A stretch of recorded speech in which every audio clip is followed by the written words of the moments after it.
Can happen. Listening to what you're saying, and I know that what you're saying is true. Knowing your reputation, I know that you would not go quietly at this table. I don't fear no one but God. And as long as I'm a public servant for God. Thanks so much, JP. Good evening, everybody, and welcome to the Kevin Hall Show program for this Friday, the 15th day of May, 2015. A lot of fives in there. 8 minutes after 8 o'clock, and the Kevin Hall Show program in effect. I am he, normally co-host, executive producer of the show program. Henry Hank Green would be by my side as well as a little under the weather, so he's going to play the nurse tonight. I hope you're feeling better today. And Nick Wargo is in the producers. Good evening. I'm going to try to make it through. Of course, I will. 927-1100 is the number to call if there's something on your mind here on the Kevin Hall Show program. We will have a guest that will be coming in the 9 o'clock hour, but I'm hoping that we can get him on as well. But good evening, Steve, and welcome to the show program.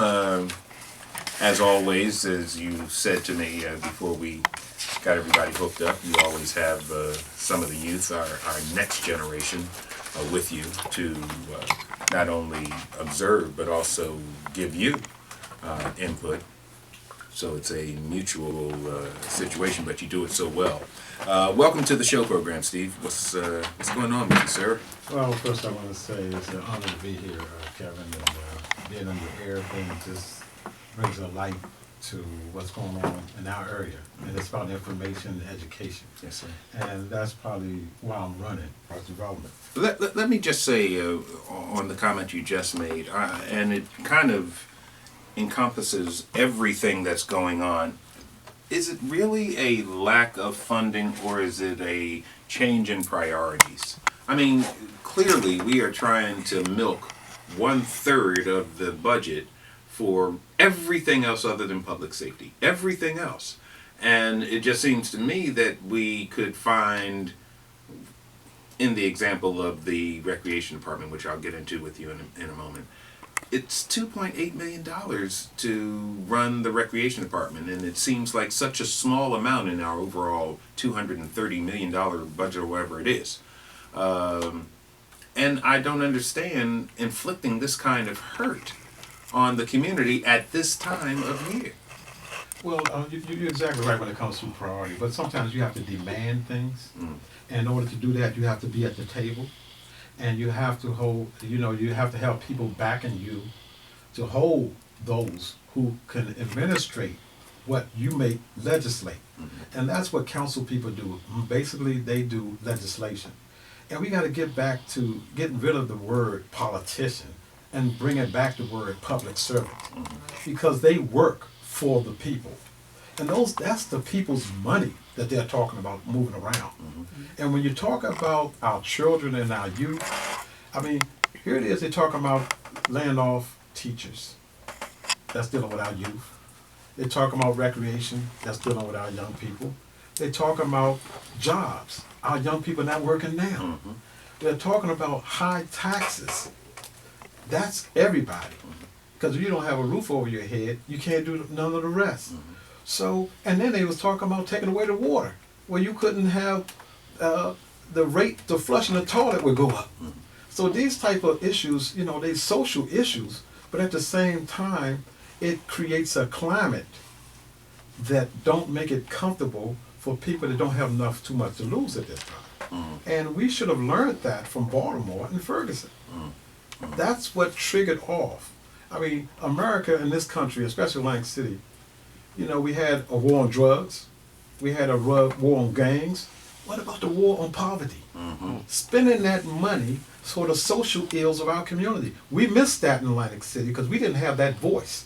And I also think that we thought that fountain that was pouring all that gravy would never dry up, and we could just postpone and postpone and postpone.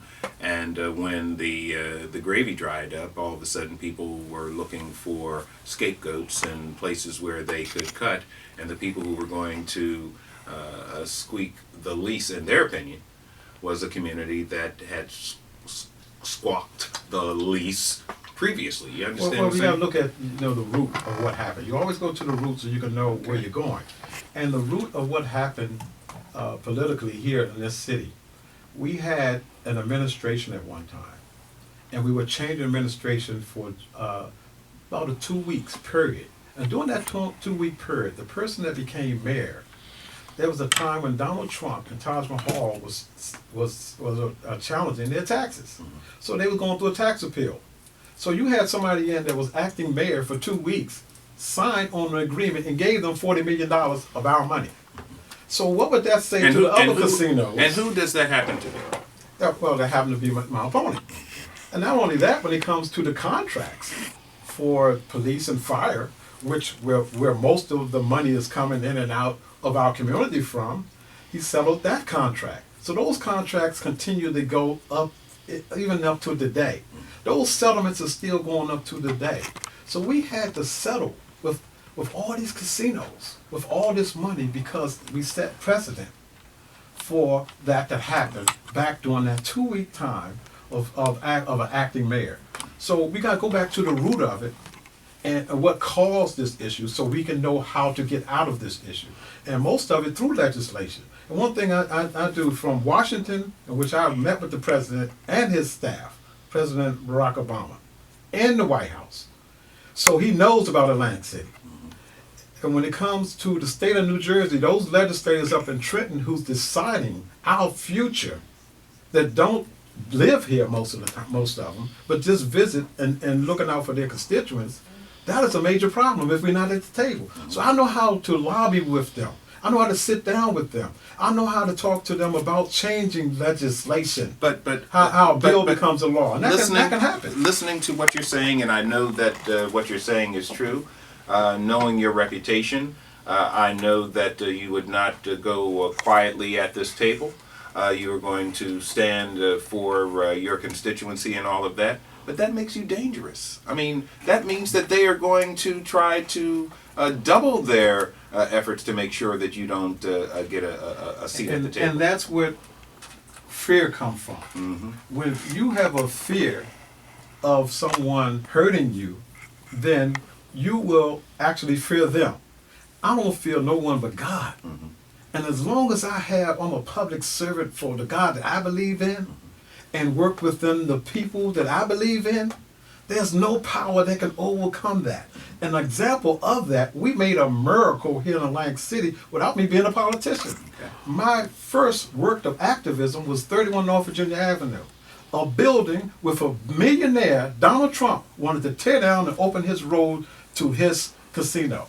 And we stood there, blocked off the street with trash cans, and we lobbied with the politicians to make sure that building still stands and made sure the people stayed there, created jobs, and made it affordable. If I can do that back then through the lobbying efforts and a movement of standing with the people and without a fear, I know what we can do going forward.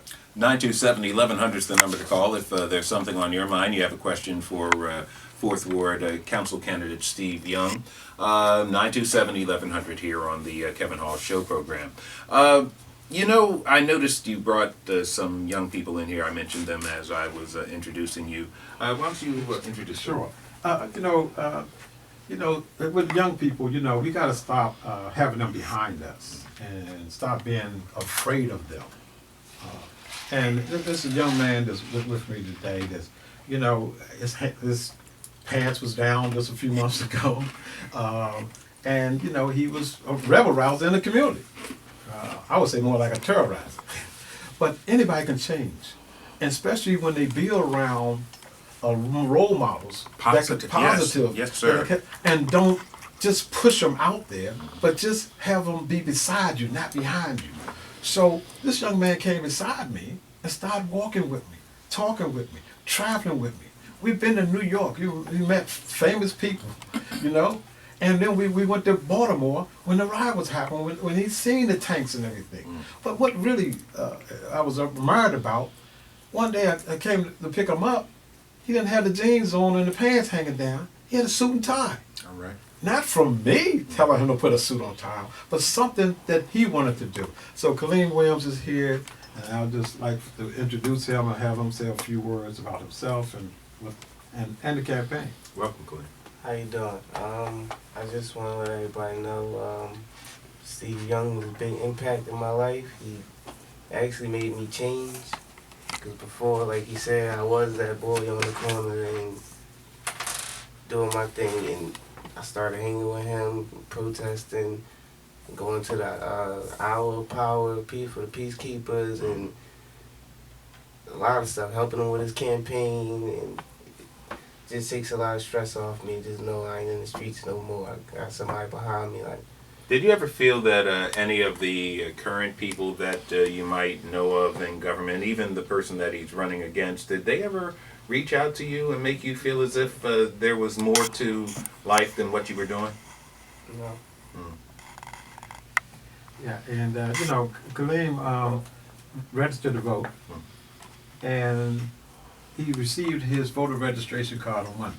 All right. All right. And Congratulations on that. Thank you. And when I took him to the NAACP meeting, they basically gave him a standing ovation because he was the youngest one in the room at the meeting.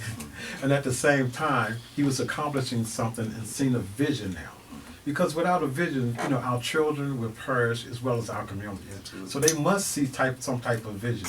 And he see that vision in the leadership that I'm bringing to the table today. And also we have with us a young lady, 20-something years old. I just met a few days ago. Okay. Walking and campaigning through the community. And the light that she brought to the future and to the table, an experience of getting something done in Atlantic City was very powerful to me. So I asked her to come to the radio station with me today. So Kashira, would you like to say a few words? Yes, hi. My name is Kashira Bailey, and I do music in Atlantic City. In Atlantic City music, that's why Atlantic City is dead right now. That's why the youth does not walk the streets at night. It's not the cops that keep Atlantic City safe at night, because they're not patrolling anything. There's nobody on the streets at night to patrol. So we're paying you to watch the stores and all of that. Nobody's stealing from the stores. There's nobody to steal from the stores. Everybody's home. Nobody's doing anything. Everybody's in the house. The only thing that they might patrol is the mangoes. That's the Spanish club that's going on. And they patrol that. So you get a call, all right, Mango's code is open from X, Y to Z, go patrol Mango's. You cut down on money. So you don't waste gas with the cops just rolling around doing nothing. That's all they do is just I walk. I'm not gonna say I don't sleep, but I'm a night owl. So when I go to the store, I'm old school. I have an old soul. So when I walk to the store and I see my older, hey, how you doing? And it's only a couple of us because we're older and we walk to the store. Your mom gave you change to go to the store. Go to the store and get me, and she made sure you came back with the change. Young people don't even know how to count change. I had my nephew, I said, count this money. He didn't know what he was doing. Back in the day, your mom gave you change to go to the store. Yes. Make sure you bring my change back, and you make sure every dollar and penny was there. And it's a lost art, and we got to get back to that. So when I say like back to basics and all of that, we have to cut down on funding and all of that and to give people something to live for. Yes. It's a movement. Motivation is my movement. Have you been a participant in any of the programs that were offered in the recreation departments in the city of Atlantic City? My uncle, Isaiah Selden, he's a boxer. Jalal, these are the people the names that I know, people that I deal with on a day-to-day basis, and I walk and I talk with. Go down to the gym, to the power, they know me there. My family's connected. My Margot Bailey and people talk about my neck, we are Atlantic City. So when I say I carry the city on my back, that is a fact. When you see me walking through the streets, he walked with me. This is not a lie. Through my entire city and everywhere I went, somebody stopped me. Hi, how are you doing? What's your name? Where are you going? What do you think is going to happen if ultimately recreation is not available to the youth? That's when the crime and that's when all that occurred, because it's nothing but ample, time is being wasted on your cell phone. Everybody's, I'm going to go play 2K. I'm going to play 2K, video games. Something you want to I add? had something to say. If they take recreation away from us, I believe there's gonna be a whole lot more killing and a whole lot of more black people in jail. Music is what keeps people, not to cut you off, I'm so sorry, but music is what keeps people lively. When people say I have a song and dance in my heart, when you walk the streets of Atlantic City, there's no music thriving through the city Yes. to keep people Oh walking. man, I'm telling you, it's just it's dead. it's And a that's- sadness. It's and that's the- I hate this. That's the way to reach the soul of the people. It's always been through music. When you And cooking, you that's why they call clean, it soul music. right? But I want to introduce Jalen here, because you talk about rec. He just came from there, and so he can tell you what's going on live. Okay. Yes, I'm Jalen Bettis. I am a student at Atlantic City High School. Every single day I go to recreation in Belkay.